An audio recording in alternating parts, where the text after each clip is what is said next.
Bago tayo magsimula, tayo pong lahat ay umupo at manalangin.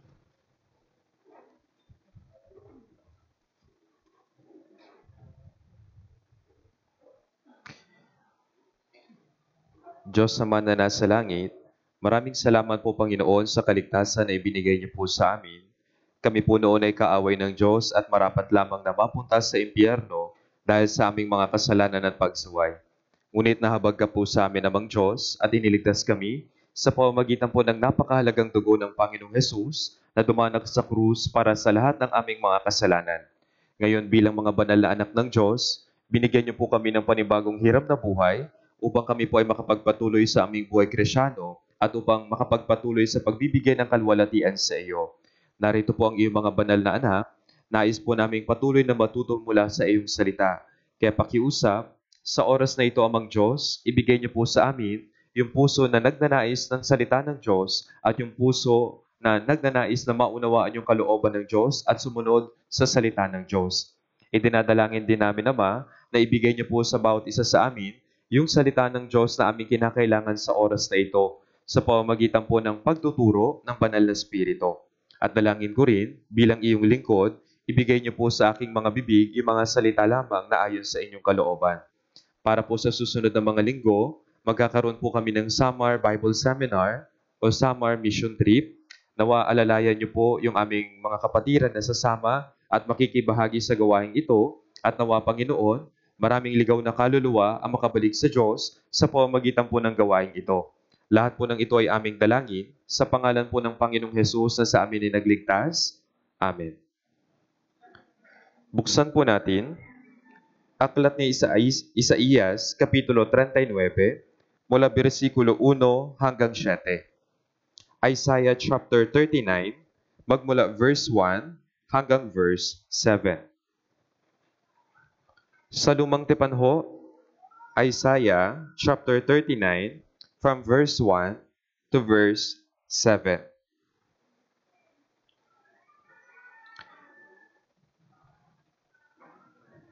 Isaiah chapter 39 po, magmula verse 1 hanggang verse 7, babasahin ko po ito para sa inyo.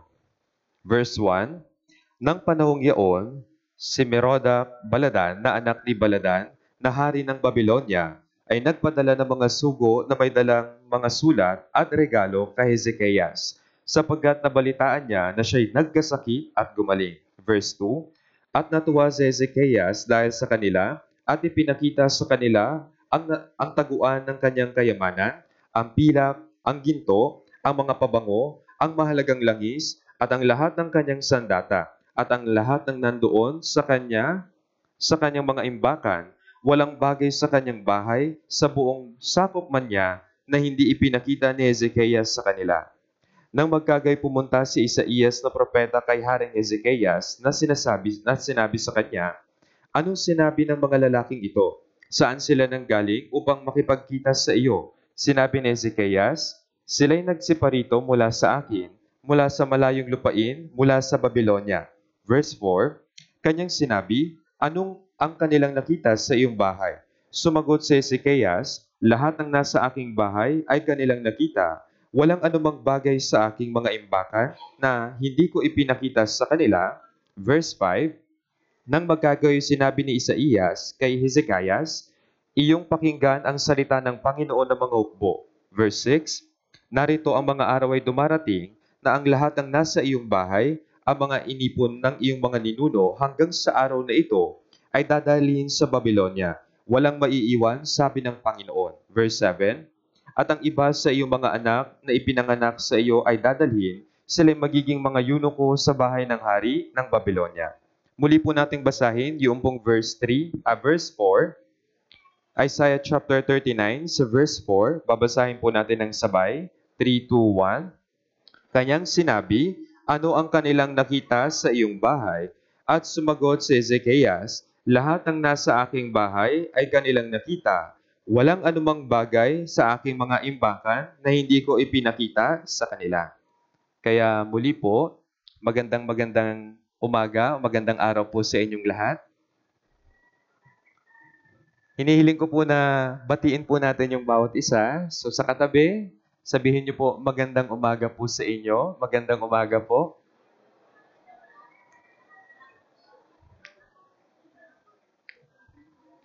Sa ating church, bawal po yung galit-galit. Kung may problema po kayo, sa bahay niyo na lang po yun problemahin. Sa church, dapat masaya tayo at dapat mayroon tayong puso na mayroong pakikisama sa mga brothers and sisters. Sa araw na ito, ibabahagi ko po mula sa Isaiah chapter 39 yung mga aral na aking natutuhan, lalo na po sa buhay ni Haring Hezekias. Yung title po ng sermon natin sa araw na ito, ano ang kanilang nakita sa iyong bahay? Si Haring Hezekias, kung titignan po natin sa world history, sa Israel, mayroon pong dalawang parte yung Israel. Yung hilagang Israel at yung timog, Juda. Sa hilagang Israel, yung lahat ng mga naging hari dito, karamihan po mga masasamang hari. Sumamba sila sa mga Diyos-Diyosan at iniligaw nila yung puso ng mga Israelita sa pagsunod sa Diyos. So matotal, nagkaroon po ng 19 na mga hari doon po sa hilagang Israel. Pero sa timog Juda, nagkaroon po ng 20 na mga hari at pang-13 po sa kanila si Haring Hezekias. Kung isa-summarize po natin, mula po sa mga naging hari ng Israel, kung sino po yung mga nagiging mabuting hari, isa po sa kanila si Haring David, si Haring Josias, at si Haring Hezekias. So sila po yung mga kinatawan ng mabubuting hari dito po sa bansang Israel. Then, sa tagpong ito, si Haring Hezekias po ay gumaling mula sa kanyang sakit. Noong siya po ay 39 years old, sinabihan siya ng Diyos na ayusin yung kanyang sambahayan at pagkatapos nito ay mamamatay siya. Pero si Haring Hezekias po ay matuwid na lumakad sa harapan ng Diyos. Siya ay sumunod sa lahat ng sinabi ng Diyos sa kanya. Kaya siya ay nanangis sa Diyos at humiling siya na i-extend yung kanyang buhay. Bilang ganti, binigyan siya ng Diyos ng additional 15 years pa. Kaya siya ay nabuhay ng 54 years pagkatapos po na siya ay makapaghari. Kaya ngayon, i-discuss ko po sa inyo, ano ba yung mga aral na mapupulot natin mula sa buhay ni Haring Hezekias? Babalikan ko po yung verse 1. Sabi ho dito, nang panahong iyon, si Merodach Baladan na anak ni Baladan, na hari ng Babylonia, ay nagpadala ng mga regalo ng mga sugo na may mga dalang sulat at regalo kay Hezekias sapagkat nabalitaan niya na siya'y nagkasakit at gumaling. Dito, si Haring Hezekias po, gaya ng sinabi ko, siya po ay gumaling mula sa kanyang karamdaman. In-extend ng Diyos yung kanyang buhay ng 15 years pa para makapagbigay siya ng kalwalatian sa Diyos. Pero, nang magpadala ng sugo yung hari ng Babylonia kay Haring Hezekias, merong siyang bagay na nakalimutan. Sabi dito, si Merodach Baladan na anak ni Baladan na hari ng Babylonia ay nagpadala ng mga sugo na may dalang sulat at regalo kay Hezekias sapagkat nabalitaan niya na siya'y nagkasakit at gumaling. Alam po natin ito. Yung ating buhay ay hiram lang po natin sa Diyos. Anytime, pwedeng kunin ng Diyos yung pahiram na buhay niya sa atin. Pero dito, si Haring Hezekias, nakalimot siya sa Diyos. Nang pinadalhan siya ng sugo ng mga taga-Babylonia, ng mga regalo at sulat, nakalimutan niya po na yung kanyang buhay ay utang niya sa Diyos at nakalimutan niya pong dumulog o manalangin sa Diyos. Bakit ho?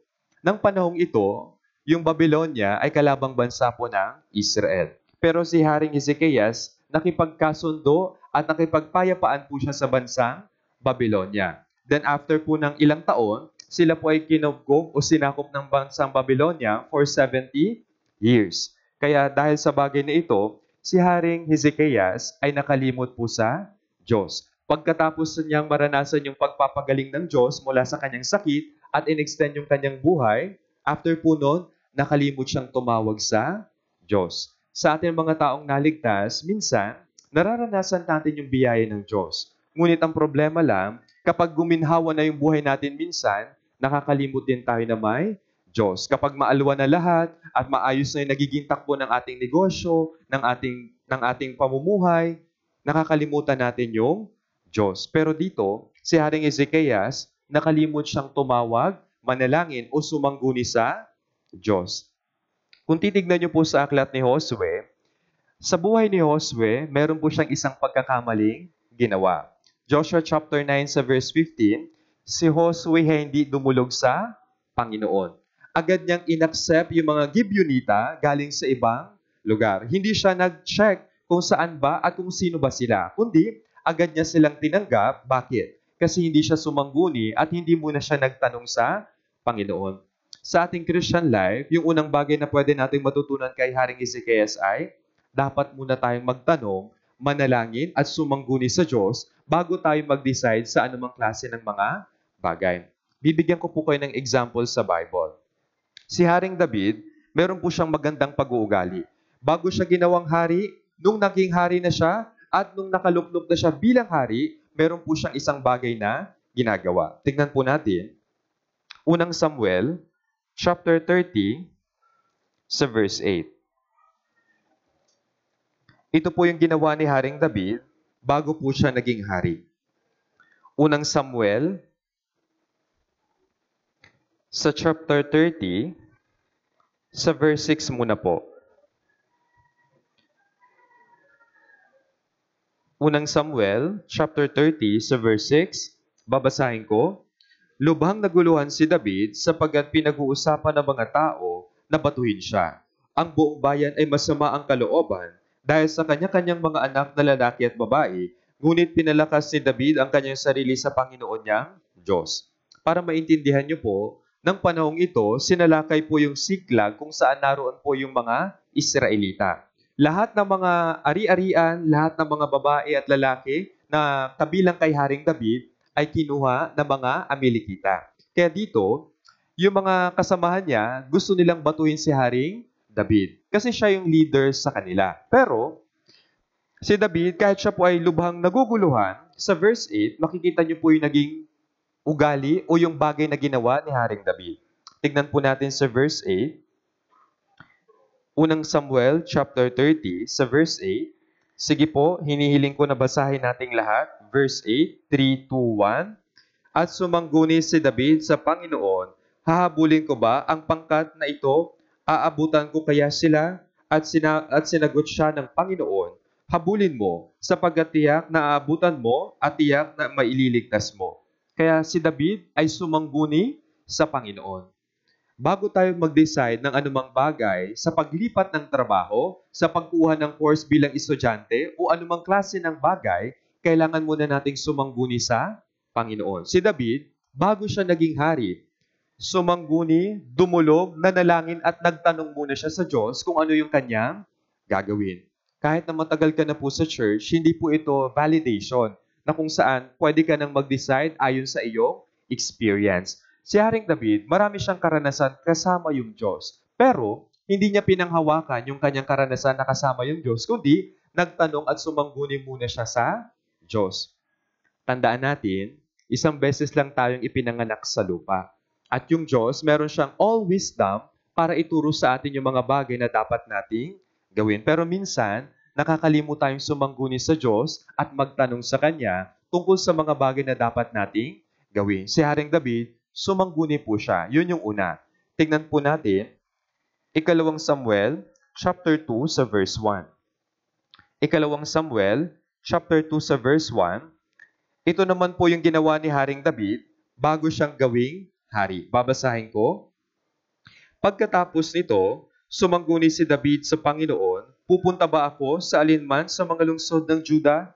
At sinabi ng Panginoon sa kanya, pumunta ka, at sinabi ni David, saan ako pupunta? At kanyang sinabi, sa Hebron. Kaya dito, muling nagtanong si Haring David sa Diyos. Sumangguni siya muli sa Panginoon. Saan ako pupunta? Saan? Sabi po, pupunta ba ako sa mga lungsod ng Juda? Alin dito? At sinabi pa, saan ako pupunta? Kaya yung Diyos, nagbigay siya ng eksaktong direksyon kay Haring David ng oras na siya po ay nagtanong sa Diyos. Para sa atin po na magkaroon ng matamang paglakad sa buhay Kristyano, dapat lagi po tayo nagtatanong sa Diyos. Ako po, mayroon akong anak. Yung anak ko, minsan napaka-inquisitive ng mga bata, di ba? Kahit yung maliit na bagay, lagi nilang tinatanong sa kanilang mga magulang.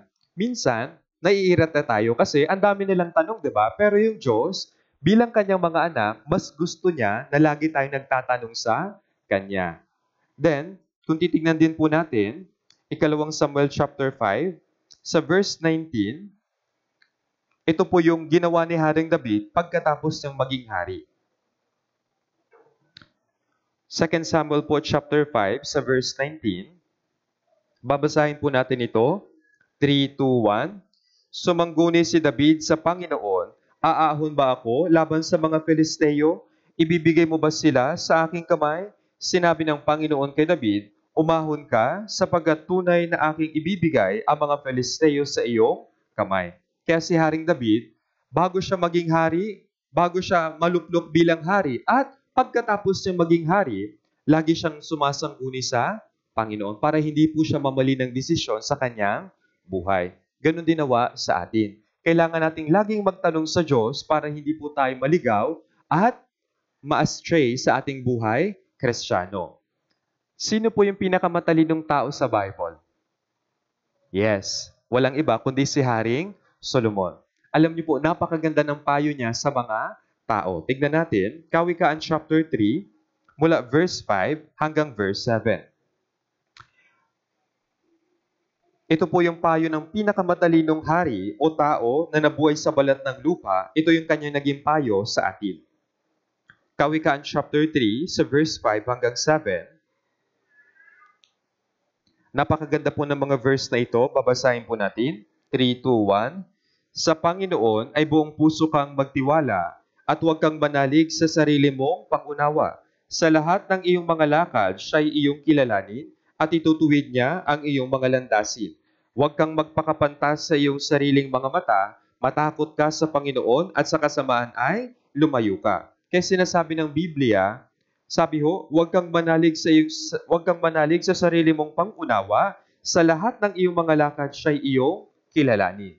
Kaya kailangan natin laging magtanong sa Diyos sa ating buhay Kristiyano. Kaya si Haring Ezekias, ito po yung bagay na kanyang nakalimutan. Yung magtanong sa Diyos kung bakit naroon yung mga sugong galing sa Babylonia. Balikan po natin, Isaiah chapter 39, sa verse 2 naman po. Babasahin ko, verse 2.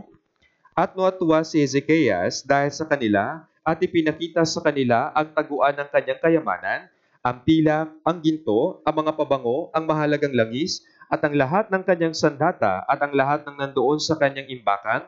Walang bagay sa kanyang bahay o sa buong sakop man niya na hindi ipinakita ni Ezekias sa kanila. Ano po yung pangalawang bagay?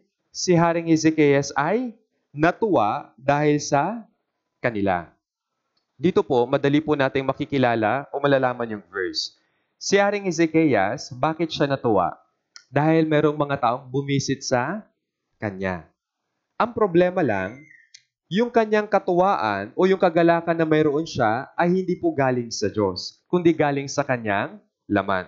Kung titignan po ninyo, yung mga sugong ito ay galing sa hari ng Babylonia na hindi taong ligtas. Pero si Ezekias, natuwa siya sa mga taong hindi ligtas, especially natuwa siya galing sa kanyang laman. Nagalak siya sa kanyang laman. Kaya dito, makikita po natin, saan ba dapat manggaling yung ating kagalakan o saan ba dapat tayo matuwa? Bilang isang taong naligtas, mas nasaysihan pa rin ba ako sa mga makalupa at makasanlibutang mga bagay? Mas masaya pa rin ba ako kasama ng aking mga kaibigan, ng aking mga kumpare, kaysa sa mga brothers and sisters na nasa loob ng church? Kailangan po natin i-check ito. Bakit? Si Haring Ezekias, natuwa siya nang nag-visit yung mga taga-Babylonia sa kanya. Sa atin, saan nanggagaling yung ating kagalakan? Saan tayo natutuwa? Tignan po natin, unang Pedro, chapter 1, sa verse 8 hanggang verse 9. Unang Pedro, chapter 1, magmula verse 8 hanggang verse 9. Verse 8 hanggang verse 9,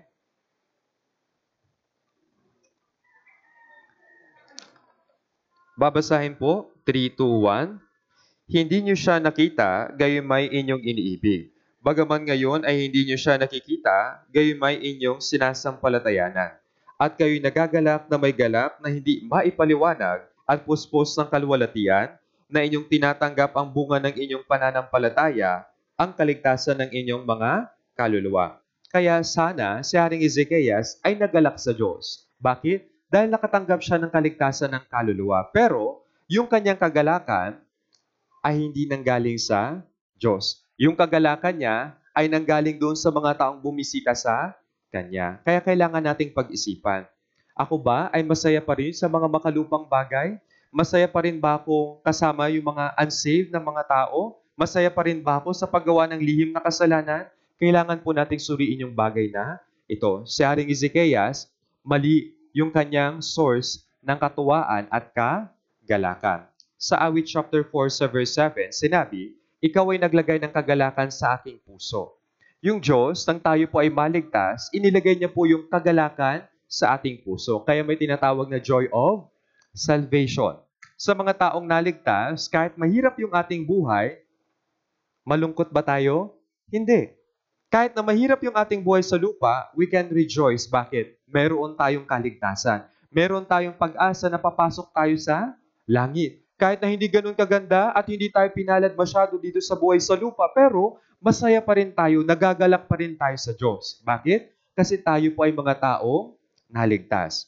Ano ba yung kaibahan natin sa mga taong hindi ligtas at sa mga taong ligtas? Ito po yung Diyos. Sila, ang meron lang sila ay yung mundo. Tayo, meron tayong Diyos na nagligtas sa atin at yung Diyos na makakasama natin magpakailanman saan? Sa langit. Kaya tayong mga naligtas, ang kaibahan po natin sa mga taong hindi ligtas ay meron tayong Diyos. Tayo ay binigyan ng Diyos ng kaligtasan at ipinangako niya kapag tayo ay namatay, sa langit tayo pupunta. Sa panahon ni Propeta Habakuk, marami siyang naranasan na kahirapan. Maraming bagay yung wala sa kanya, pero he still can rejoice sa Panginoon. Tingnan natin, Habakuk chapter 3.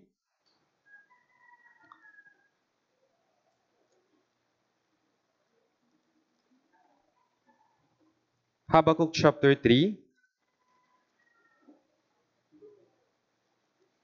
Medyo mahirap hanapin si Propeta Habakuk.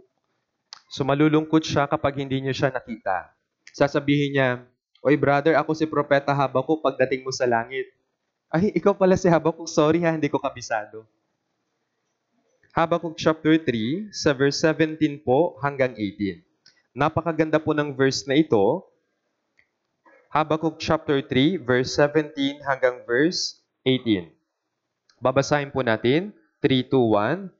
Bagaman ang puno ng igos ay hindi namumulaklak, ni magkakaroon man ng bunga sa mga puno ng ubas, ang ulibo ay hindi magbubunga, at ang mga bukid ay hindi magbibigay ng pagkain. Ang kawan ay aalisin sa kulungan, at hindi na magkakaroon ng bakahan sa mga silungan. Gayunmay, magagalak ako sa Panginoon, ako'y magagalak sa Diyos ng aking kaligtasan. Kaya kung titignan niyo po, halos lahat ng material na bagay ay wala si Propeta Habakuk. Sinabi wala, wala, hindi, wala. Sa ating buhay, minsan kinakapos din po tayo. At minsan, gusto nating magreklamo laban sa Diyos. Pero, hindi po ito tama. Kahit na tayo po ay nasa kahirapan, we still can rejoice sa Panginoon. Bakit? Meron tayong kagalakan na galing sa Diyos. Sinabi po ng mga awit, tayo po ay binigyan ng Diyos ng malabis na kagalakan. Yung mga taong ligtas, ang kagalakan nila ay yung mga makalupang bagay. Pero tayo, kahit wala tayo ng mga makalupang bagay, makasanlibutang bagay, pero maaari pa rin tayong magalak sa Diyos. Bakit? Kasi siya yung kagalakan ng ating kaligtasan. Dahil sa kaligtasan ginawa ng Diyos, tayo po ay nagagalak. Ngayon, ngayon si Hezekias, nagalak siya sa mga tao na sugo na galing sa Babylonia. Pero, gaya po ng sinabi ko sa inyo kanina, yung mga taong galing sa Babylonia, yung mga sugo na ito, ay hindi po mga taong ligtas. Pero siya ay natuwa sa kanila at malugod niya silang tinanggap sa kanyang palasyo. At ipinakita niya sa kanila yung lahat ng kayamanan, ari-arian na mayroon siya. Wala siyang bagay na hindi ipinakita sa kanila. Dagdag pa, binigyan siya ng sulat ng hari ng Babylonia at mga regalo. Marahil na antig yung puso ni Haring Ezekias dahil sa mga bagay na ito. Pero, ang nangyari, siya po ay nadaya ng mga bagay na ito. Minsan, alam ko po naranasan nyo, lalo na po doon sa mga may edad, di ba po mayroong sulat? Yung mga nakatanggap ng love letter, di ba? Minsan, may nakasulat. Pero pwedeng isulat ng ibang tao yung mga bagay kahit wala naman sa kanilang puso. Dito, si Haring Ezekias, pinahalagahan niya yung sulat ng hari sa Babylonia. Maaring kinonsider niya na, mahalaga pala ako sa kanila. Importante rin pala ako sa kanila. Espesyal pala ako. Pero ang problema, nakalimutan niya kung ano ba yung layunin ng pagparoon ng mga taga-Babylonia. Kaya dito, si Haring Ezekias, nagkaroon siya ng pakikipagkasundo sa kanila. Sa atin na mga naligtas, yung pinakadahilan kung bakit tayo nakikihalubilo sa mga taong hindi ligtas ay para sa evangelism. Ngayon, kung yung layunin mo o motibo mo ay iba para sa layunin ng evangelism, habang nakikisama ka sa mga taong hindi ligtas, ito po ay dapat nating baguhin.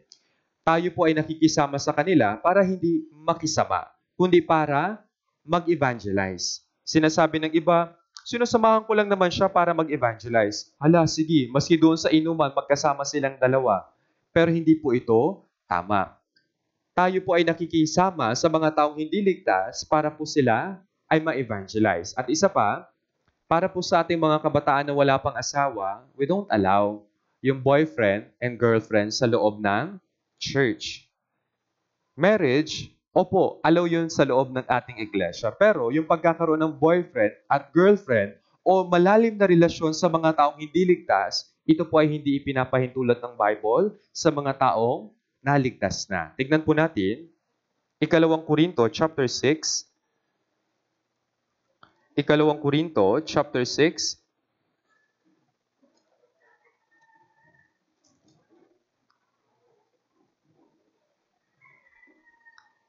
Babasahin ko po mula verse 14 hanggang 16. Sabi ho, huwag kayong makipamatok sa mga hindi mananampalataya sapagkat anong pagsasama mayroon ng katwiran at kasamaan o anong pagsasama mayroon ng liwanag sa kadiliman. At anong pagkakasundo mayroon si Kristo kay Belial o anong bahagi mayroon ng mananampalataya sa hindi mananampalataya. Anong pagkakaisa mayroon ng templo ng Diyos sa mga Diyos-Diyosan sapagkat tayo ang templo ng Diyos na buhay. Gaya ng sinabi ng Diyos, ako'y mananahan sa kanila at lalakad sa gitna nila. Ako'y magiging kanilang Diyos at sila'y magiging aking bayan. Verse 17 po, basahin natin. 3, 2, 1. Kaya nga, lumabas kayo sa kanila at humiwalay kayo, sabi ng Panginoon. Huwag kayong humipo ng anumang bagay na marumi at kayo'y aking tatanggapin. Kaya dito, malinaw po na sinabi ng Diyos, yung believer ay hindi pwedeng makipamatok sa hindi mananampalataya. Yung isang pinakamabigat na pakikipamatok ay yung pag-aasawa. As a Christian, we must get married sa mga taong ligtas din po. Naintindihan niyo ba ako? Then, kung hindi pa ligtas, hindi po dapat maging motibo yung pag-aasawa para siya ay ma-evangelize. Kailangan natin silang i-evangelize muna. Then, sa mga taong naligtas, kailangan din natin maging maingat sa ating mga kasama. Sometimes, mas tayo po ay malapit sa mga taong hindi ligtas kaysa sa mga taong ligtas. Bakit ho ba tayo laging mayroong fellowship? Para ma-build yung malapit na pakikisama ng mga brothers and sisters sa isa't isa. Nakita ko po yung slogan ninyo for this year. Ano po yon? Love one another. Para higit na makilala yung bawat isa, kailangan nating kausapin at laging makasama yung bawat isa. Ganun din naman po. Sana, kung meron man tayong malalim na pakikisama sa mga hindi paligtas, sa mga hindi mananampalataya, we need to cut it off. Sabi po ng Biblia, kaya nga lumabas kayo sa kanila at humiwalay kayo, sabi ng Panginoon. Kaya kailangan nating pag-isipan ng mabuti kung sino yung dapat nating samahan sa loob ng church at sa ating Christian life. Then, tignan po natin, Isaiah chapter 39 po ulit, sa verse 3. Isaiah chapter 39 sa verse 3, sabi ho dito, nang magkagayoy pumunta si Isaias na propeta kay Haring Ezekias at sinabi sa kanya, anong sinabi ng mga lalaking ito at saan sila nanggaling upang magpakita sa iyo? Sinabi ni Ezekias, sila'y nagsiparito sa akin mula sa malayong lupain, mula sa Babylonia. Kaya dito, mapapansin po natin na yung puso ni Haring Ezekias, mayroong kakaibang bagay sa kanyang puso. Bakit? Sinabi niya, Sila'y nagseparito sa akin mula sa malayong lupain, mula sa Babylonia. Ano po yung maiisip natin sa ganitong statement? Inisip ni Haring Ezekias na siya ay espesyal at siya ay isang dakilang tao. Bakit? Magta-travel ba sila ng malayo kung hindi siya espesyal at hindi siya dakilang tao? Ganun yung pumasok sa kanyang isipan. Kinonsider ni Haring Ezekias na siya ay dakila at siya ay espesyal na tao. Sa harapan ng Diyos, opo, tayo po ay mararangal. Pero sa ating Christian life, para tayo po ay makapagpatuloy hanggang sa dulo, kailangan natin ipagkumbaba yung ating sarili. Yes, pwedeng maraming bagay ka na ginagawa sa loob ng church. Pero hindi sapat na bagay ito para panghawakan na isipin na ako yung dakila sa church na ito. Si Haring Ezekias, nadaya siya. Bakit? Grabe, nagpakapagod sila mula sa malayong Babylonia para makapunta rito sa akin, sa Jerusalem, sa Israel. Pero, ang dahilan nito, para sakupin po yung bansang Israel. At ang nasa isip niya, siya ay isang dakilang tao. Kaya sa atin, kung iisipin po natin na tayo po ay dakila sa loob ng church o tayo po yung pinaka-mature sa loob ng church, isa po itong pagmamalaki sa harapan ng Diyos. Tignan po natin, Kawikaan chapter 18, sa verse 12.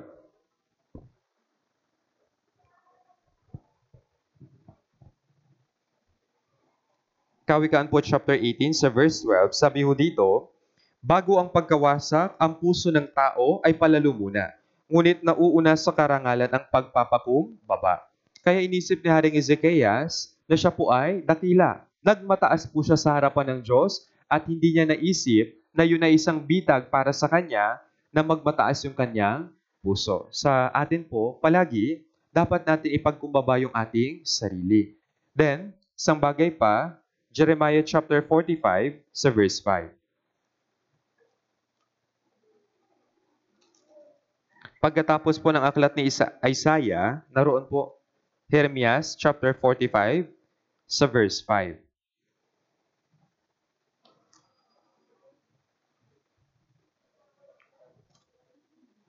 Jeremias chapter 45 sa verse 5. Babasahin po, 3, 2, 1. At ikaw, naghahanap ka ba ng mga dakilang bagay para sa iyong sarili? Huwag mo nang hanapin ang mga iyon, sapagkat narito, ako'y magdadala ng kasamaan sa lahat ng laman, sabi ng Panginoon, ngunit ibibigay ko ang iyong buhay bilang gantimpala ng digmaan sa lahat ng dakong iyong pupuntahan. Kaya sinabi ni Jeremias, ikaw ba ay naghahanap ng mga dakilang bagay para sa iyong sarili? Huwag mo nang hanapin ang mga iyon. Sa atin na mga naligtas, minsan, tayo po ay gumagawa sa church. Minsan malaki yung task na nakaatang sa iyo at meron ka talagang say para magmataas at papurihan ng mga tao. Pero, gaya ng sinabi ni Jeremias, huwag mo nang hanapin yung mga bagay na ito. Habang tayo po ay ginagamit ng Diyos sa loob ng church, gaya po ng palay. Yung mga palay, kapag mayroong pong laman, yung bunga ng palay, habang marami siyang nagiging bunga, mas lalo siyang yumuyuko. Pero yung mga tao na mapagmataas, kahit na wala naman silang bunga, napakataas ng kanilang puso. Taas noo sila. Si Haring Ezekias, nakalimutan niya. At siya, inisip niya sa kanyang sarili na siya ay taong dakila. Kaya dito, makikita po natin, kailangan natin ipagkumbaba lagi yung ating puso. Bantayan lagi yung iyong puso kasi nga, nandyan palagi yung pagmamataas. Pag pinuri ka lang minsan, tumataas na yung puso. At minsan, kahit matagal na tayo sa church, yung ating puso ay nagbabago. Habang tumatagal tayo sa church, yung ating puso ay hindi nakagaya nung una. Nung una, masunurin, mapagkumbaba, kahit anong sabihin ni pastor, ng leader, nasunod. Pero nung tumagal-tagal ng kaunti, nalaban na sa leader, lumalaban na sa pastor. Ito po ay hindi maganda. Kaya sana, wag nating kalimutan. Kung mayroon mang dapat dakilain, hindi po yun tayo, kundi yung Diyos na nagligtas po sa atin. Pero sa Haring Ezekias, nakalimutan niya yung bagay na ito at inisip niya, ako yung dakila. Ako, nagmataas yung kanyang puso. Balikan natin, Isaiah chapter 39 sa verse 4. Sa verse 4 po, babasahin po natin yung verse 4, 3, 2, 1. At kanyang sinabi, ano ang kanilang nakita sa iyong bahay? At sumagot si Ezekias, lahat ng nasa aking bahay ay kanilang nakita. Walang anumang bagay sa aking mga imbakan na hindi ko ipinakita sa kanila. Kaya dito, tinanong siya ni Isaiah, ano yung kanilang nakita sa iyong bahay? Sa atin po, si Isaiah, siya po yung klase ng tao na mayroong pagmamahal sa Diyos. Kaya ang gusto niyang mangyari, si Haring Hezekiah, ibalik niya yung papuri sa Diyos. Pero ang problema, dito, ang sinabi ni Haring Hezekiah, ipinakita ko sa kanila yung lahat ng laman ng aking bahay, yung lahat ng mga kayamanan sa aking palasyo. Kaya ito rin po yung tanong sa atin ng Diyos. Sabi, ano ang kanilang nakita sa iyong bahay? Sa atin na mga naligtas, maraming bagay yung nakikita ng iba't ibang tao.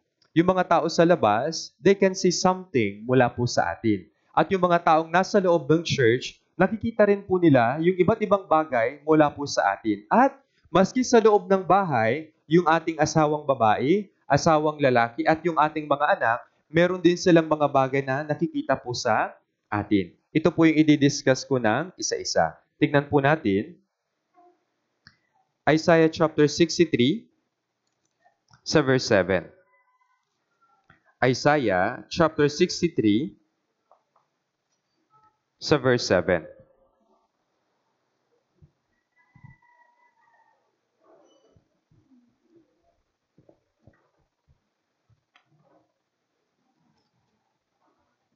Isaiah po 63 verse 7. Babasahin po natin ito. 3, 2, 1. Aking alalahanin ang kagandahan ng loob ng Panginoon at ang kanyang mga kapurihan ng Panginoon ayon sa lahat ng ipinagkaloob ng Panginoon sa amin at ang dakilang kabutihan na kanyang ginawa sa sambahayan ni Israel na kanyang ipinagkaloob sa kanila ang ayon sa kanyang kaawaan at ayon sa kasaganaan ng kanyang kagandahang loob. Kaya dito, si Haring Hezekias, nang tinanong siya ni Isaiah, anong kanilang nakita sa iyong bahay? Ang sinagot niya, yung mga kayamanan ko, yung pilak at ginto at yung lahat ng laman ng aking bahay. Pero sa katunayan lang po, hindi po tama yung kanyang naging pagsagot. Ano po dapat yung isinagot ni Haring Hezekias sa tanong ni Isaiah? Dapat niyan sinagot yung biyaya ng Diyos at yung kagandahang loob ng Diyos na kanyang natanggap. Ang problema lang, ang ipinakita niya sa mga taong taga-Babylonia ay yung kanyang mga kayamanan. Sa atin, dapat nating unang ipakita sa mga taong nagtatanong sa atin ay yung biyaya na ating natanggap. Sabi dito ng verse, aking aalalahanin ang kagandahang loob ng Panginoon. Ngunit si Haring Hezekias, nakalimutan niya yung kagandahang loob ng Diyos na ipinakita sa kanya ng Panginoon. Sa atin minsan, nakakalimot din tayo. Sa halip na magpasalamat sa mga biyaya ng Diyos na natatanggap natin, mas nagrereklamo tayo laban sa Kanya. Panginoon, kasi bakit walang ganito? Panginoon, kung tunay naman akong Kristiyanong naligtas, bakit nagkukulang kami? Kaya minsan, may ganito tayong puso na gustong, magreklamo laban sa Diyos. Pero hindi po ito tama. Tignan po natin, Awit chapter 103 sa verse 2. Sa mga awit po, chapter 103,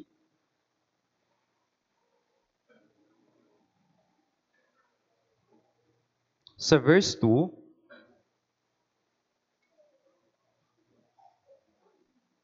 babasahin po natin ito, 3, 2, 1. Purihin mo ang Panginoon o kaluluwa ko at huwag mong kalimutan ang lahat niyang mga biyaya. Kaya dito, sinabi po ng mga awit, purihin mo ang Panginoon o kaluluwa ko at huwag mong kalimutan ang lahat niyang mga biyaya. Sa ating buhay, ito po ay puno ng biyaya. Kung babalikan niyo po mula January hanggang ngayong November, kung wala po yung biyaya ng Diyos, wala po tayo rito ngayon. At kung tatanggalin niyo po yung vocabulary o yung salitang biyaya sa diksyonaryo, ang hirap pong i-explain kung anong klaseng buhay mayroon po tayo. Lahat po ng mayroon tayo ay biyaya ng Diyos. Ang problema lang, si Hezekias, nang tinanong siya ni Haring Isaiah, anong kanilang nakita sa iyong bahay? Ano pong sinagot niya? Yung lahat ng kayamanan ko. Sa halip na sabihin yung biyaya ng Diyos sa kanyang natanggap, ang sinabi niya, yung mga kayamanan at pisikal na bagay na kanya na mayroon po siya. Actually, si Haring Hezekias po ay nakatanggap din po ng kaligtasan. Sa halip na ito yung sabihin niya sa mga sugo ng Babylonia na pumunta sa kanya, ang iniyabang niya yung mga bagay na material na mayroon siya. Tignan po natin, Isaiah chapter 38 sa verse 17. Very familiar po yung verse na ito sa atin at ito po mismo yung sinabi ni Haring Hezekias.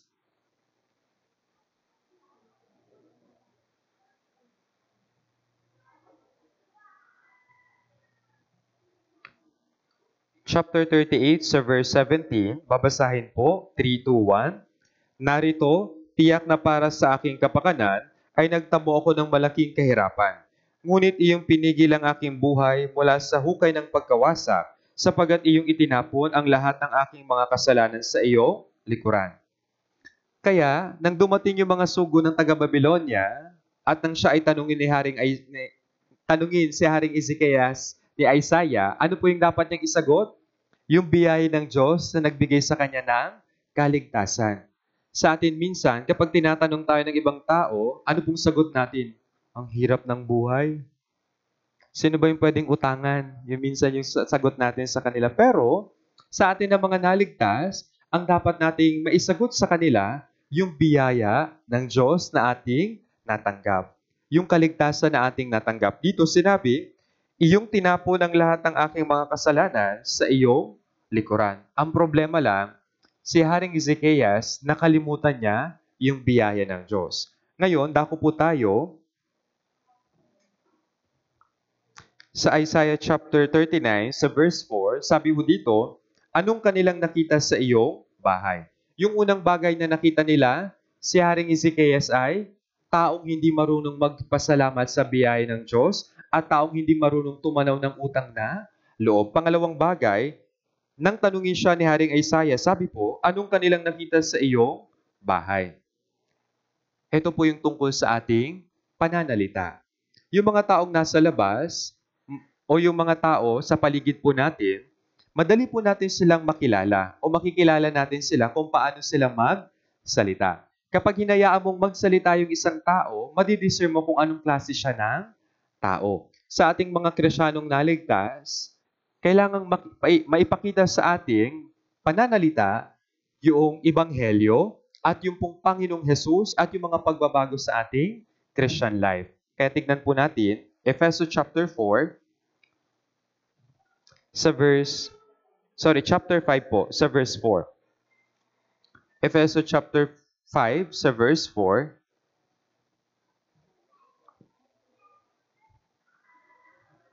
Chapter 5 ng Efeso, sa verse 4.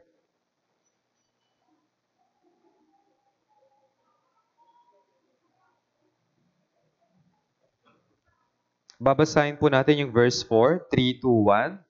Gayon din, ang karumihan at hangal na pagsasalita o mga pagbibiro na di nararapat, kundi ang pagpapasalamat. Kaya sa atin, tinitignan ng mga taong nasa labas at ng mga brothers and sisters na nasa loob ng church yung ating pananalita. Kaya sa atin na mga naligtas, we must be careful sa ating pagsasalita. Kung may dapat man tayong ingatan, ito po yung ating bibig. Meron pong dalawang klase ng nilalang na nahuhuli sa kanilang bibig. Ano po yung una? Isda. Pangalawa, tayong mga tao. Kapag may binitawang kang salita, hindi mo na pwedeng bawiin iyon. Kaya sa atin, kailangan nating mag-ingat pagdating po sa pananalita. Bakit? Tinitignan ng mga taong nasa labas kung paano po tayo magsalita at tinitignan ng mga brothers and sisters at ginagaya nila tayo sa loob kung paano naman po tayo magsalita. Kaya sana sa mga brothers and sisters ng Cavite Church, we must be careful sa ating pagsasalita. Sabi ho sa unang Thessalonica chapter 5 sa verse 23, sa lahat ng bagay ay magpasalamat kayo sapagkat ito yung kalooban ng Diyos sa Panginoong Hesukristo. Sa halip na magreklamo po tayo, lumabas yung pagrereklamo sa ating bibig, kailangan po nating mas magpasalamat sa Diyos. And then, sa halip na puro pagbibiro, kailangan po nating magsalita ng nararapat po bilang isang Kristiyano. Sa mga taong naligtas, iwasan po natin yung mga green jokes. Yung mga pabirong medyo hindi maganda. Bakit po? Tayo po ay mga taong naligtas na. Nahahayag sa ating pananalita kung ano po yung laman ng ating puso. Kaya kailangan nating maging maingat. Ang tanong po kanina, anong kanilang nakita sa iyong bahay? Kailangan natin mag-ingat sa ating pananalita. Ano pa? Tignan po natin. Colossus chapter 4 sa verse 6. Aklat ng Colossus chapter 4 sa verse 6 po.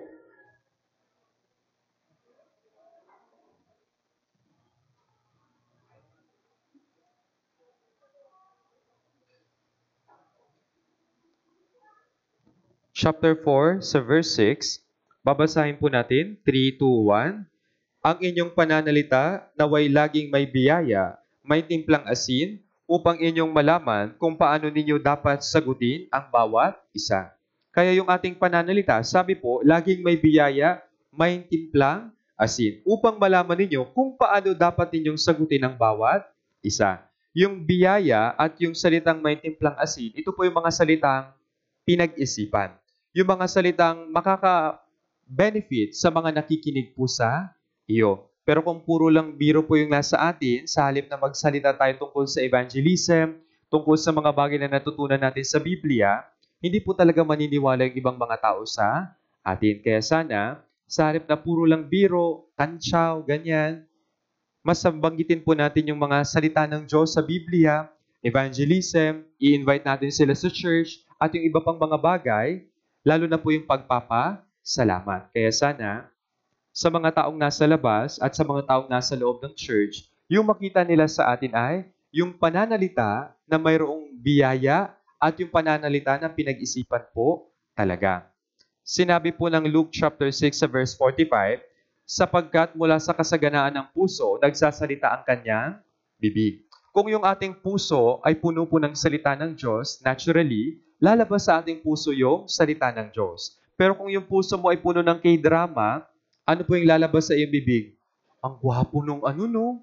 Grabe yung napanood ko kanina, ang ganda talaga. Kaso bukas pa yung kasunod. Gaya nito, kung ano po yung nasa ating puso, siya ring lumalabas sa ating bibig. Kaya sana, punuin natin yung ating puso ng salita ng Diyos. Lagi tayong magbasa, lagi tayong makinig, at lagi tayong dumalo sa ating mga fellowship at mga sermon. Sa ganitong paraan, yung ating puso ay napupuno ng salita ng Diyos. At isa pa, kailangan din po nating mag-pray tungkol sa ating bibig. Ganito po yung naging panalangin ng mga awit tungkol sa kanyang bibig. Awit chapter 41 sa verse 3.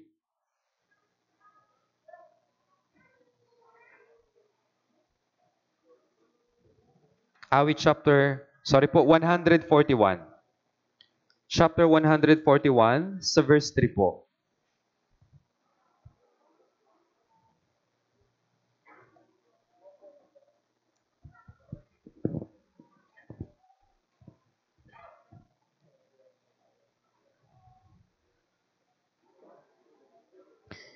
Awit chapter 141 sa verse 3. Babasahin po natin ito, 3, 2, 1. Maglagay ka ng bantay sa aking bibig, o Panginoon, ingatan mo ang pintuan ng aking mga labi. Kaya sa atin, kung tayo po ay klase ng tao na mahina sa ating bibig, kailangan po nating laging ipag-pray na yung ating bibig ay lagyan ng bantay ng Diyos at maging maingat yung ating pananalita. Again, pwede tayong pumatay sa pamamagitan ng ating bibig at pwede tayong makapagbigay buhay sa mga taong hindi ligtas gamit din po yung ating bibig. Kaya gaya ng sinabi ni Isaiah kay Haring Hezekias, anong kanilang nakita sa iyong bahay? Kailangan nating maging maingat sa ating pananalita. Pangatlo, tignan po natin, 1 Pedro chapter 2 sa verse 12. Ito po yung dapat makita sa mga taong naligtas. 1 Pedro chapter 2 sa verse 12.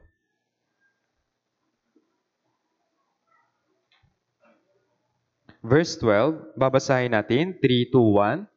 Maging marangal ang inyong pag-uugali sa gitna ng mga hintil, upang kung magsalita sila laban sa inyo na parang kayo gumagawa ng kasamaan, ay kanilang makita ang inyong mabubuting gawa at luwalhatiin nila ang Diyos sa araw ng pagdalaw. Dito po, sinabi, maging marangal ang inyong pag-uugali sa gitna ng mga hintil. Yung mga hintil po ay mga taong hindi ligtas, yung mga hindi mananampalataya. Pero, sinabi po dito, maging marangal ang inyong pag-uugali. Kaya dapat makita sa atin yung marangal na pag-uugali. Lalo na po, yung pag-uugali na karapat-dapat talaga bilang isang taong naligtas. Sana, kung tayo po ay meron pang mga bisyo, alisin na po ito, iwasan na po natin, at kung kaya talaga, wag na nating gawin ulit yung ating mga bisyo. Then, gusto ko pong bigyan ng emphasize yung tungkol sa pag-uugali bilang may asawa, bilang asawang lalaki at babae, at bilang anak sa loob ng church. Then, tignan po natin sa unang Pedro, chapter 3, sa verse 1 hanggang verse 6. Babasahin ko po para sa inyo. Gayon din naman kayong mga asawang babae, pasakop kayo sa inyong sariling asawa, na kahit ang ilan sa kanila ay hindi sumusunod sa salita, upang mahikayat ng walang salita sa pamamagitan ng ugali ng kani-kanilang asawang babae, kapag nakikita nila ang dalisay at magalang ninyong pag-uugali. Verse 3, ang inyong kagayakan ay huwag maging panlabas na pagpapahiyas ng buhok at pagsusuot ng ginto o pagbibihis ng maringal na damit. Verse 4, salip ay ang panloob na pagkatao na may kagandang walang paglipas ng isang mahinin at maamong espiritu na napakahalaga sa paningin ng Diyos. Sapagat ng unang panahon ay ganitong ginagayakan ng mga banal na babae na umaasa sa Diyos ang kanilang sarili at sila'y nagpapasakop sa kani-kanilang mga asawa. Verse 6, tulad ng pagsunod ni Sarah kay Abraham na kanyang tinawag ng Panginoon, at kayo ngayon ay mga anak niya na kung gumagawa kayo ng mabuti at hindi kayo natatakot sa anumang pananakot. Kaya dito, yung mga verses pa ay tungkol sa asawang babae. Sinabi po, yung asawang babae ay dapat matutong magpasakop sa kanyang sariling asawa. Pero may mga cases po na yung asawang babae, yun lang po yung ligtas. Pero yung asawang lalaki ay hindi ligtas. So paano natin siya magagawang i-evangelize? Siyempre, number 1 po, dapat natin siyang irespeto, pagsilbihan, at gawin natin yung abot ng ating makakaya na ipakita sa ating gawa yung pagbabago sa atin. Minsan, nahihirapan po tayong maipakita ito. Sa halip, mas nauuna yung salita kaysa sa gawa. Pero sa ating mga asawang babae, mainam po kung mauuna yung gawa bago po yung salita. Show mo muna yung evangelism mo sa pamamagitan ng iyong paggawa sa inyong bahay. And then, tsaka po magsalita. Kasi minsan, hindi nila nakikita yung gawa mula sa atin. Kaya kahit tayo ay sabi ng sabi, dapat kang mag-Bible seminar, dumalo ka sa aming church, ganyan, ganito. Pero, hindi nila nakikita yung paggawa mula sa ating mga naligtas. Kaya sana, bilang asawang babae, kung yung ating asawa po ay hindi paligtas, kailangan natin siyang irespeto at ipakita yung mabuting gawa sa loob ng bahay. Bakit? Tinitignan niya kung talaga bang totoong ligtas tayo. Kasi minsan, magaling lang tayo sa bibig, pero sa paggawa ay hindi. Kaya sana, gawin po natin yung ating best. Sa bahay, gawin po yung role natin. Bilang asawang babae, maglingkod sa asawa. Pagsilbihan siya at gawin yung abot ng iyong makakaya na ipakita talaga yung mabubuting gawa sa kanila. Then, halimbawa po nagkaroon ng pagtatalo o pag-aaway. So para sa mga asawang babae, alam ko po mahirap. Ayon sa survey, 20,000 words per day yung kailangan sabihin ng mga babae. Kaya mahirap po talagang magpigil. Pero anyway, kapag mayroon pong away sa loob ng bahay, kung hindi pa safe yung family members, mainam na manatili na lang tayong tahimik. Sa halip na sumbatan o awayin sila, ipakita na lang natin yung pagiging tahimik, kahinhinan, at tulungan natin sila na makabalik sa Panginoon sa pamamagitan ng ating mga gawa. They observe kung ano po yung ginagawa ninyo sa bahay. Kaya bilang isang asawang babae, kailangan nating magpasakop, respetuhin yung asawang lalaki, at gumawa talaga ng mabuti. Sa halip na magsalita muna, gawa muna. Mauna dapat yung ating gawa bago po yung salita. Kung titignan niyo po sa Kawikaan chapter 31, makikita niyo po dito sa verse 10 hanggang verse 31, yung pong huwarang may bahay. Kawikaan chapter 31. Kawikaan chapter 31, verse 10 hanggang 12, sinabi po dito, babasahin ko, "Sinong makakatagpo ng isang butihing babae, sapagkat siya'y higit na mahalaga kaysa mga batong rubi? Ang puso ng kanyang asawa sa kanya'y nagtitiwala, siya hindi kukulangin ng mapapala. Gumagawa siya ng mabuti sa kanya at hindi kasamaan sa lahat ng mga araw ng kanyang buhay." Kaya sinabi po, yung isang katangian ng butihing may bahay, sabi, gumagawa siya ng mabuti sa kanya at hindi kasamaan sa lahat ng mga araw ng kanyang buhay. Kaya sa mga asawang babae, kailangan po natin gawin yung ating best na gumawa ng mabuti sa asawang lalaki. Kahit na yung iba sa kanila ay hindi sumusunod sa salita ng Diyos, pero ipakita nyo mismo yung salita ng Diyos sa ating buhay. Kung hindi sila sumusunod, tayo, yung action po natin, ay maging gaya ng salita ng Diyos sa kanilang harapan. At isa pa, sabi dito, siya'y gumagawa ng mabuti sa kanya.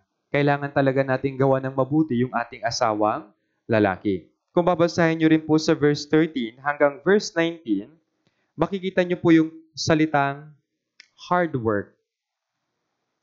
Yung mga asawang babae, kailangan talaga natin higit na magpagal. Siyempre, bilang nanay, bilang may bahay, mahirap talaga. Marami kang inaasikaso, marami kang kailangang atupagin. Pero, kailangan talaga natin gawin yung ating best na gumawa ng maigi. At sa pamamagitan nito, magagawa po nating ma-evangelize yung mga taong nasa labas at maski yung nasa loob ng ating bahay. Sa verse 20 po, sinabi rin, binubuksan niya sa mga dukha ang kanyang kamay at iniaabot niya ang kanyang mga kamay sa nangangailangan. Bilang asawang babae, ganun din po. Dapat marunong din po tayong maging mapagbigay.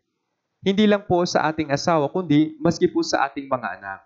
Minsan, kailangan po nating unawain talaga yung ating mga anak.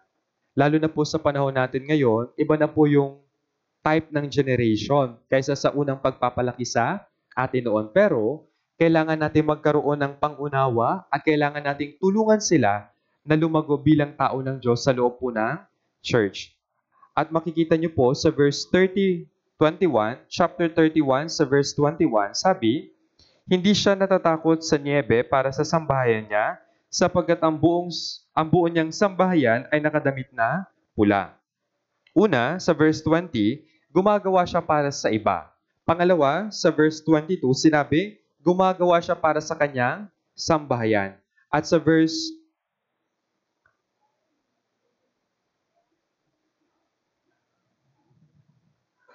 22 po, sabi po, gumagawa siya ng saplo para sa sarili, ang kanyang pananamit ay pinong lino at kulay ube. Una, yung iba.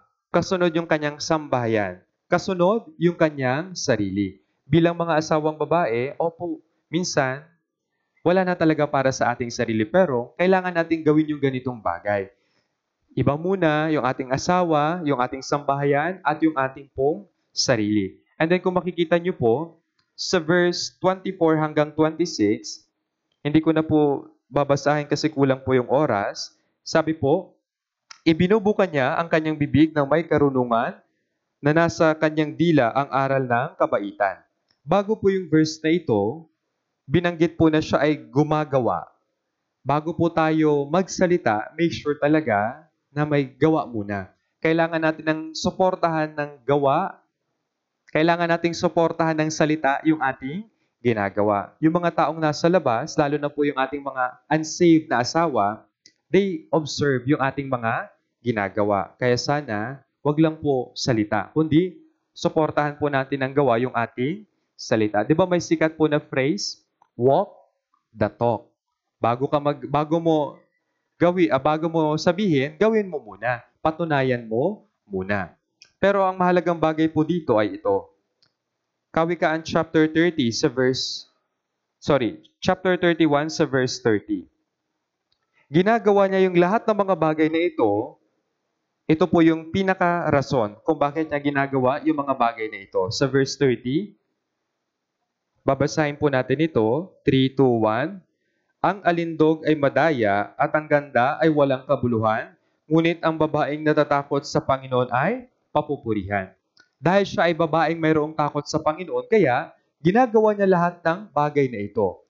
Nagpapagal siya para sa kanyang pamilya, nagsiserve siya sa kanyang asawa, nagbibigay siya ng tulong sa ibang mga nangangailangan. Bakit? Kasi siya ay babaeng mayroong takot sa Panginoon.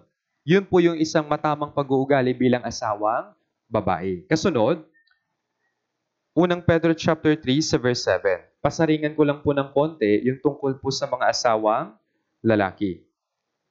Sabi po sa verse 7, gayon din naman kayo mga lalaki, maging mapagbigay kayo sa inyong mga asawa sa inyong pagsasama na binibigyan ng karangalan ang babae bilang isang marupok na sisidlan, yamang sila man ay tagapagmana rin ng biyaya ng buhay upang walang makahadlang sa inyong mga panalangin. Kaya yung pag-uugali bilang isang asawang lalaki, kailangan natin maging mapagbigay sa ating mga asawa. Sa English po ang term, dwell with them with understanding. Kung yung iyong asawa po ay ligtas na, kailangan mong ibahagi sa kanya yung pananampalataya na mayroon ka. Kailangan nating pagsamahan yung buhay sa pananampalataya ng magkasama. Minsan, yung brother, okay yung kanyang Christian life. Pero pagdating sa kabila, yung kanyang asawa, bagsak yung Christian life. Bilang isang asawang lalaki, kailangan din nating alalayan yung ating asawang babae. Bakit? Marami silang ginagawa. Lalo na po kung may anak, kailangan niya talaga ng constant na pag-aalalay para siya po ay makabangon at makapagpatuloy sa kanyang buhay Kristiyano. Then, isang bagay pa, bilang asawang lalaki, hindi tayo pwedeng maging bayolente o marahas sa ating mga asawa. Yes, yung family, yung head po nito ay yung asawang lalaki. Pero, hindi tayo pwedeng maging bosses sa loob ng bahay. Asan yung pagkain? Hindi pwedeng ganon. Kundi, kailangan natin gawin yung ating best na iparamdam yung pagmamahal natin sa ating asawa at wag lang nating hintayanin na tayo yung laging pinaglilingkuran. Yes, opo, tama yun. Na dapat maglingkod yung mga asawang babae sa asawang lalaki. Pero bilang asawang lalaki, wag lang po tayo na parang maging senyorito sa bahay, na parang ikaw ay hari sa bahay na kada ganun mo, lalapit yung pagkain, lalapit yung kape, lalapit yung pera. Bilang asawang lalaki, provider po tayo. Kailangan nating i-provide sa family yung kanilang kailangan. At isa pa, yung asawang lalaki ay mayroong malaking impluensya sa ating pamilya. Kung babasahin niyo po yung aklat na patungkol kay Haring David sa Unang Hari, Ikalawang Samuel at hanggang sa Kronika, makikita niyo po doon, kalakip ng pangalan ni Haring David, yung pangalan ng tatay niya. Kapag binabanggit si Haring David na anak ni Jesse, si Haring David na anak ni Jesse. Bilang mga tatay, malaki po yung nagiging impluensya natin sa family. Bilang isang ama, tayo dapat yung nangunguna sa pagdala sa ating pamilya sa church. Hindi tayo dapat yung late pumunta ng church, kundi tayo dapat yung mangunguna sa pagdala sa kanila sa simbahan. Bakit po? Malaki yung impluensya natin sa ating pamilya. Tingnan natin, Efeso chapter 6 sa verse 4. Efeso chapter 6 sa verse 4.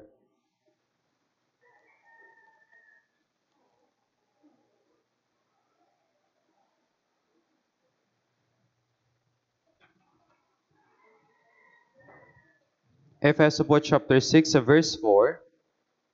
Babasahin po natin, mga tatay po. Basahin natin verse 4, 3, 2, 1. At mga ama, huwag ninyong ibunsod sa galit ang inyong mga anak, kundi akayin ninyo sila sa pagsasanay at pangaral ng Panginoon. Bilang isang ama, hindi lang natin pwede basta pagalitan yung ating mga anak. Yes, tama po yung pagdidisiplina. Wala pong mali doon. Pero, bilang isang tatay, tayo dapat yung maging malapit muna sa salita ng Diyos. Paano mo sila maaakay sa church at paano mo sila matuturuan at madidisiplina ng tama kung ikaw ay malayo sa Biblia. Kaya mga tatay, please, aralin po natin ng higit pa yung Bible para may maituro tayo sa ating pamilya. At bilang mga asawang babae, kailangan nating i-push yung ating mga asawa na mag-aral po ng Biblia. Di ba po, minsan nagbabasa yung mga sisters, maraming tanong, di ba?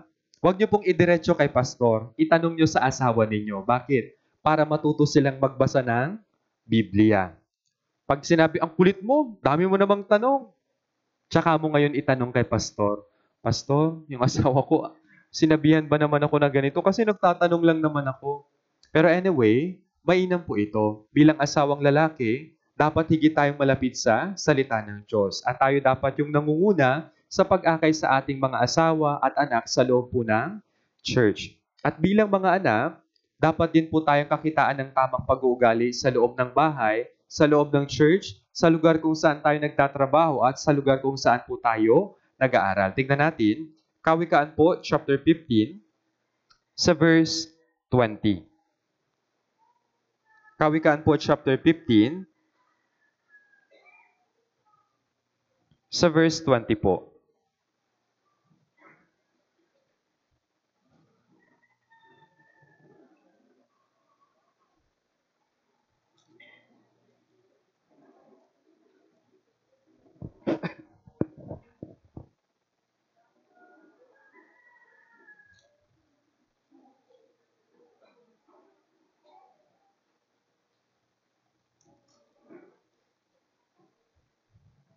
Verse 20, babasahin po natin ito, 3, 2, 1. Ang matalinong anak ay nagpapasaya ng ama, ngunit hinahamak ng taong hangal ang kanyang ina. Kaya bilang isang anak, sa loob ng bahay, kailangan po natin gawin yung ating best. Bilang isang taong naligtas, kung ikaw po ay anak pa at nakakasama pa ng iyong mga mahal sa buhay doon sa bahay nyo, hindi pa nakabukod, do your best na mapaglingkuran sila sa bahay. Sa atin, meron po tayong tatlong klase ng lugar na pinupuntahan. Church, bahay, trabaho, kung meron, or school. Sa tatlong lugar na ito, umiikot po yung ating buhay. Kaya bilang mga anak, dapat balanse. Balanse yung Christian life mo sa church, sa school, sa trabaho, at sa bahay. Pero minsan, sinasabi ng iba, sa church lang naman siya magaling, pero pagdating sa bahay, wala naman siyang ginagawa. Hindi po sana mabanggit yung salitang ito sa atin. Kahit na nakakapagod po, kailangan natin gawin yung part natin sa bahay. Kung maglilinis, maglalaba, at iba pang mga gawaing bahay, kailangan po natin itong gampanan. At isa pa, bilang mga mag-aaral, kailangan din natin gawin yung ating best sa pag-aaral. Sinasabi ng mga estudyante na naligtas na, malapit naman nang dumating yung Panginoong Jesus, kaya hindi ko na kailangan mag-aral ng mabuti. Hindi po. Habang malapit na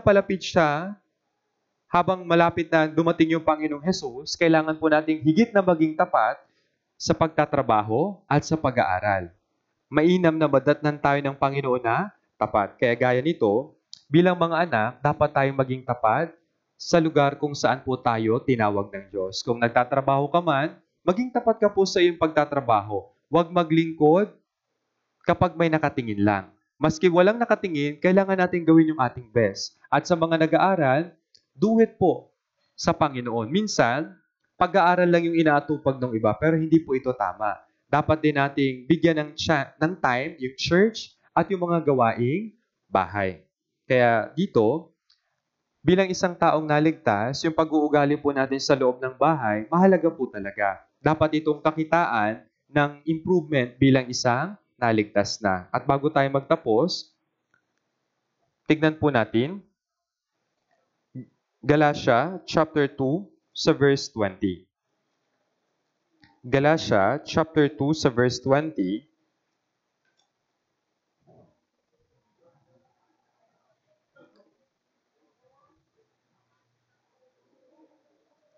Galatia chapter 2 sa verse 20.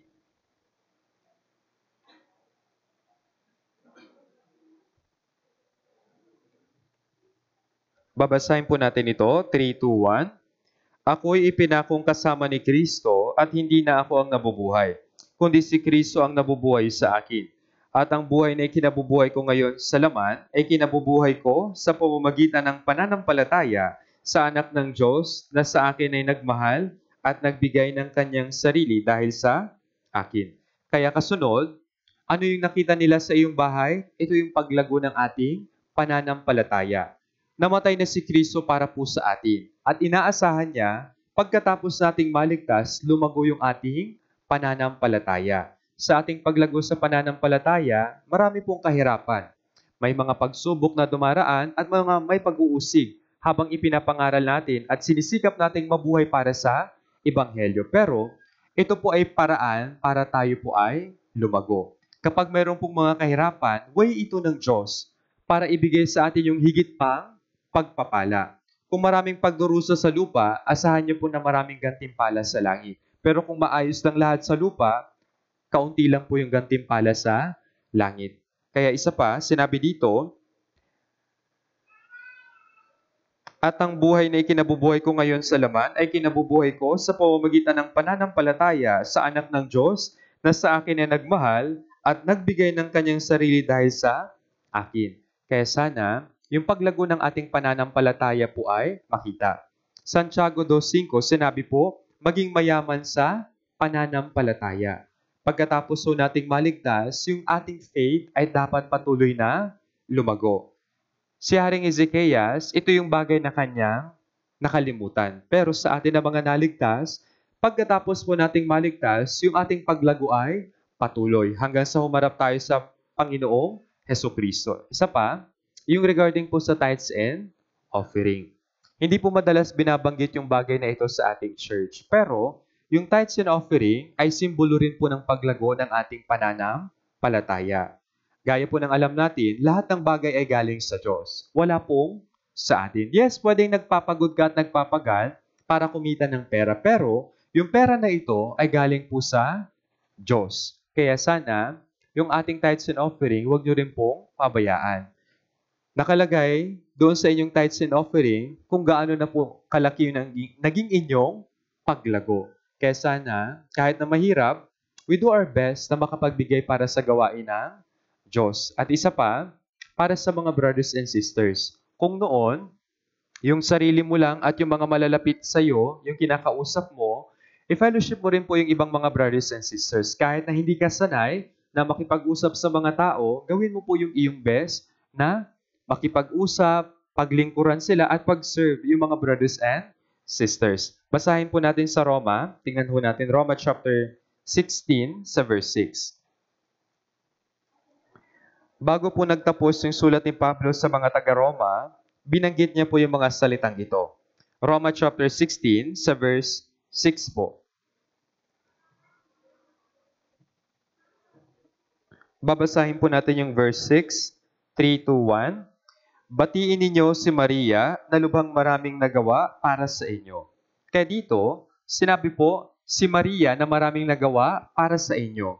Para kanino po ito? Para sa mga brothers and sisters. Maring si Maria, marami siyang brothers and sisters na ginay. Marami siyang brothers and sisters na tinulungan. Marami siyang brothers and sisters na inalalayan hanggang sa sila ay lumago. Kaya sana, maging kagaya po tayo ni Maria. Ano po yung bunga ng kanyang pananampalataya? Marami siyang nagawang bagay para sa mga brothers and sisters na nakapaligid sa kanya. Then verse 12, tignan din po natin, Roma chapter 16 sa verse 12, babasahin po, 3, 2, 1.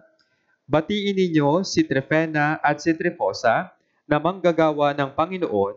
Batiin ninyo si Persida na minamahal na maraming nagawa para sa Panginoon.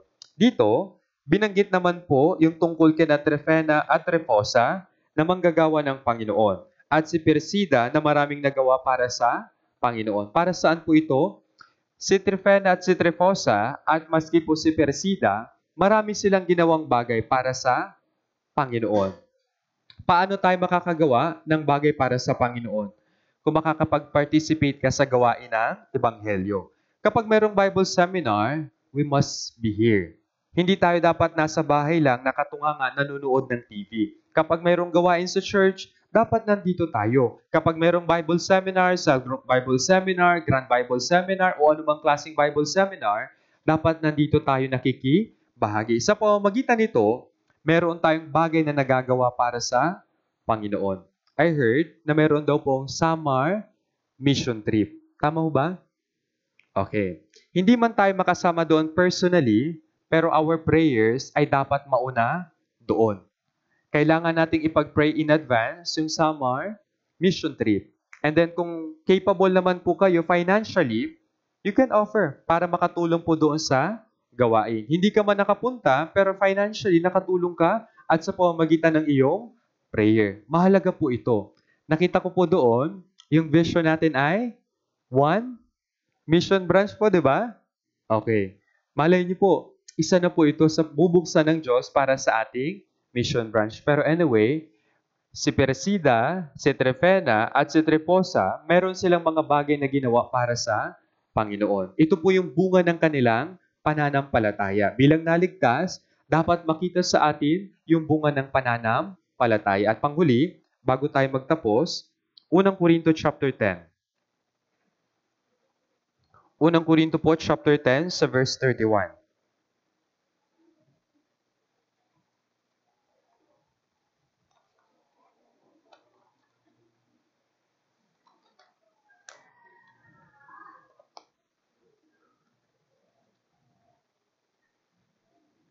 Ito na po yung ating huling verse. Hinihiling ko po na basahin natin ng sabay-sabay. 3, 2, 1. Kaya kung kayo man ay kumakain, umiinom, o ano man ang inyong ginagawa, gawin ninyo ang lahat sa ikaluluwalhati ng Diyos. Dito, binanggit po, ano man yung ating ginagawa, sa lahat ng ating ginagawa, kailangan natin bigyan ng kaluwalhatian yung Diyos. Shinare ko po ngayong araw yung tungkol sa mga aral sa buhay ni Haring Hezekias. Maraming bagay na pwedeng matutunan tungkol sa kanya. Then, sa atin na mga naligtas, kailangan pong makita sa atin yung paglago, sa ating pananalita, sa ating Christian life, at sa ating pag-uugali. Especially, lalo na po sa ating pananampalataya. And then, para sa huli, kailangan natin talagang bigyan ng kaluwalhatian yung Diyos sa ating buhay, Kristiyano. Kaya sana, sa mga parating na gawain sa ating Cavite Church, sama-sama po, pag-isahin natin yung ating puso para sa gawain ng Diyos bago po magtapos yung taon. Ilang araw na lang po bago matapos yung 2024. Yes. Iilang linggo na lang. Yan.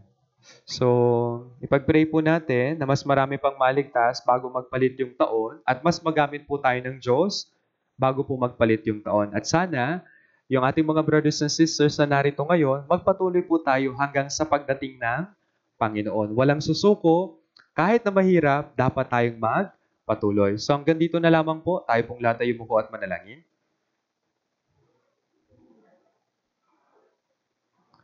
Diyos Ama na nasa langit, salamat po sa kaligtasan na ibinigay niyo po sa amin. Salamat din po sa pagkakataon na mapagbulayan yung salita ng Diyos sa araw na ito. Meron po kaming mga bagay na natutunan mula sa buhay ni Haring Hezekias. Nawa Panginoon, tulungan niyo po kami na maisabuhay ito sa aming Christian life at tulungan niyo rin po yung mga brothers and sisters ng Cavite Church sa kanilang mga kahirapan.